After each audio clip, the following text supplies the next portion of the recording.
Hey everybody, welcome back to my shop. I know it's been a few weeks, but you know what happens in the summertime? It's really hard to get in the shop between work, getting stuck there, working on the weekends, getting ordered in, and the kids wanting to be in the pool when I come home and go to the beach and all that good stuff in the summer. Very hard to get in here and get projects done. So today we're going to build two of these cabinets. I'm only going to film one. We'll put that on camera. You're going to see step by step how I build it. So if you're interested in that, stick around. We're going to get to work. Alright, so the first thing I want to do now is just use my track saw here and my homemade track saw. If you didn't see the video on this, go back and check that out on my channel, how to make one of these. I'm going to break down the sheets into more manageable sizes. This way I can cut them to their final dimensions on the table saw. Okay, so now that that's done, I can bring them over here at the table saw and cut them to their final dimensions. These will be the side pieces here that I need for the carcasses. And I'll also cut the middle shelf and the bottom of the boxes as well. Now the bottom of the cabinet and the shelf are too wide for me to cross cut them on my table saw, so I'm just going to use my homemade track saw.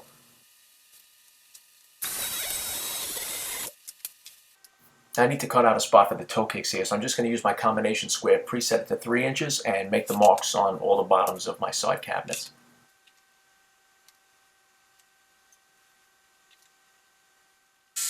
Now that they've all been marked, I can cut out the toe kicks using a square and a jigsaw.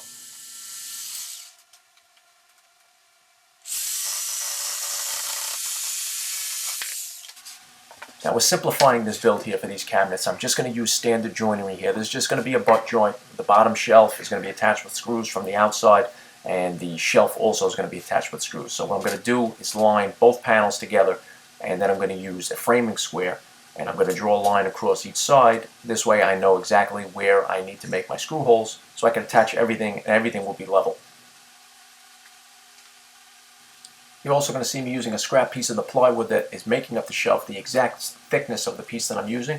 And what I'm going to do with that is draw the second line here, and that's going to allow me to drill the holes for the screws directly in the center of where I'm going to attach this plywood.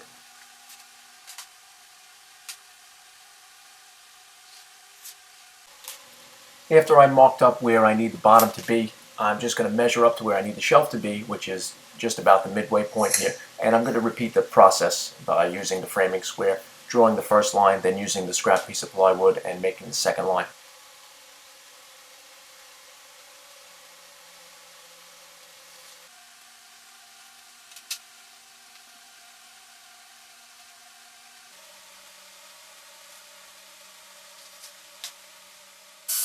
I'm going to pre-drill the holes right through the center of my markings. This way I know exactly where I need to put the screw, and I'll countersink from the outside later.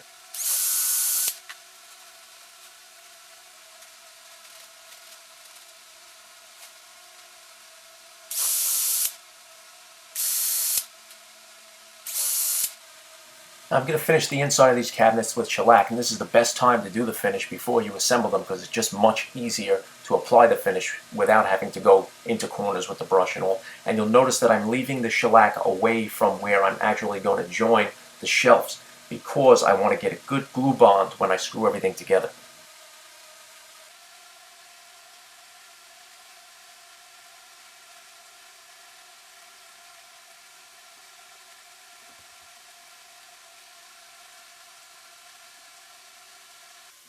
After a couple of coats of shellac, I let it dry overnight, and now it's time for some assembly. I'm just going to apply the glue to where the joints are going to be. I'm going to tack it in with some brads, and then I'm going to use my drill with the counter bore and screw everything together.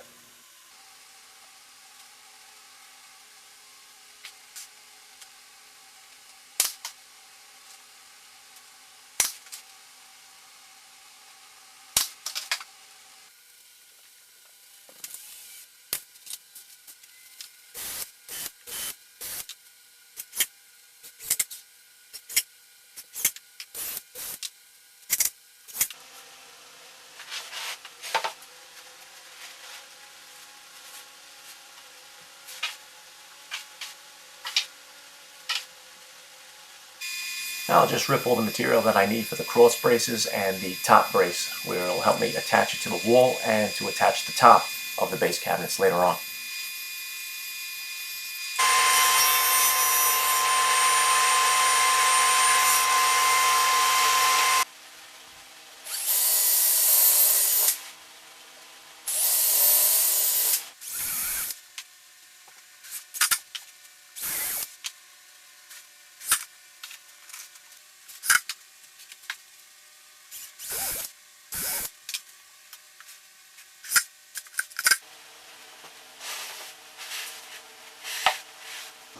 Okay guys, so now that both cabinets, the carcasses are built, what I need to do is start working on the face frames and then the doors. So what I'm going to do to finish off this first part of the series of videos for this cabinet build is I'm going to mill up all the face frames, I'm going to install the kick panel, we're going to install the face frames, the rails and stiles, and then in the second part of the video we're going to wind up doing the doors. We're going to do like shaker style doors, because that's what he wants. And this cabinet's going to be painted white, so you can see that I used a combination bit that has a countersink and a boring bit also on the actual drill bit itself. And what that's going to do is allow me to put dowels in here and glue those dowels in and then flush trim them later. It's going to be a lot easier to fill the holes later when the painter comes in, finishes it off.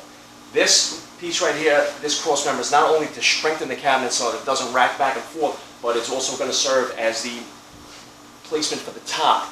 And this back cross brace right here is going to be the piece that also secures, you know, it to the wall, but keeps it from racking side to side also. That's going to make it nice and stable.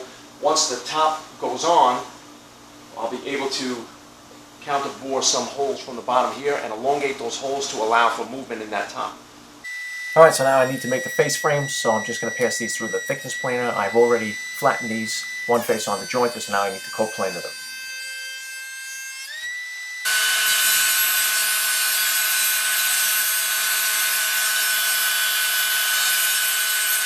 Now using a stop block on my crosscut sled, I'll just make some repetitive cuts here for the stiles and rails.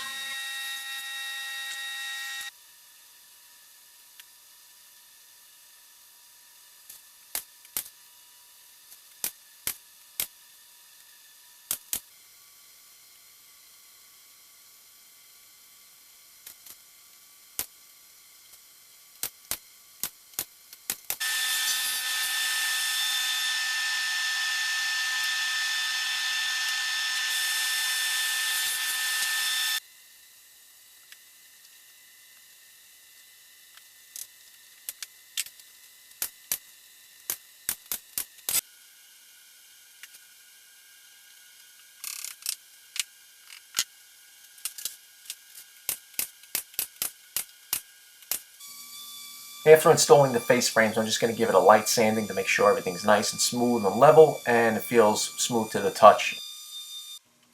Now, installing the center stile, I'm just going to use some pocket screws here.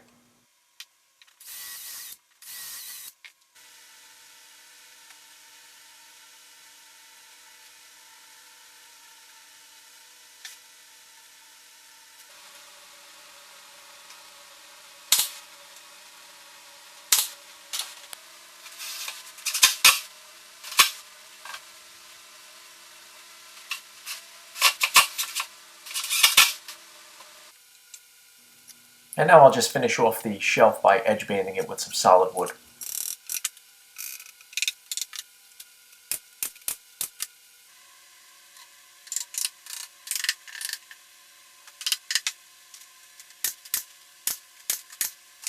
Okay guys, so that's it for the end of part one in this series of videos for this cabinet build. What's going to happen is in the second video, definitely join me for that. So all I can get to this week is building the actual cabinets and frames. So we're done with that. I have a second one on the floor. If I was just doing this one, then the video wouldn't be so long, you know, to do the doors, and we could do it all in one shot. But since I have two of these that have to be joined together for a nice 8-foot run in the client's house, I had to do this in a series of videos once again. I'm sorry that, you know, it's been taking so long to get another video up. It's the summertime. For those of you who don't know what I do for a living, if you follow me on Instagram, those people will know what I do for a living. I do get ordered in a lot on the weekends in the summertime. I get stuck working late. You know, there's short manpower, and sometimes you just got to stay, and sometimes you got to, you know, work on your days off. And that prevents me from, you know, doing this mostly at night and on the weekends to get these jobs done. So editing and, you know, also the videos takes a long time too, so I got to set, you know, aside some time for that as well. So I hope you guys join me for part two. Thanks for joining me in part one. Hopefully we could get it all done in part two. If not, then there will be a third part. Maybe that'll be installing them in the client's house if they allow me to do so. So thanks for joining me, guys. Make sure you subscribe and make sure you give me a thumbs up on the like button there on the bottom of the screen, and also click the notification bell at the bottom of the corner, and every time I upload a video, then you'll get notified. You'll be able to watch it faster. Also follow me on Instagram. I'm going to put a link there at the bottom of the screen. And that's it, guys. All right, thanks for joining me in the shop, and I'll see you next time.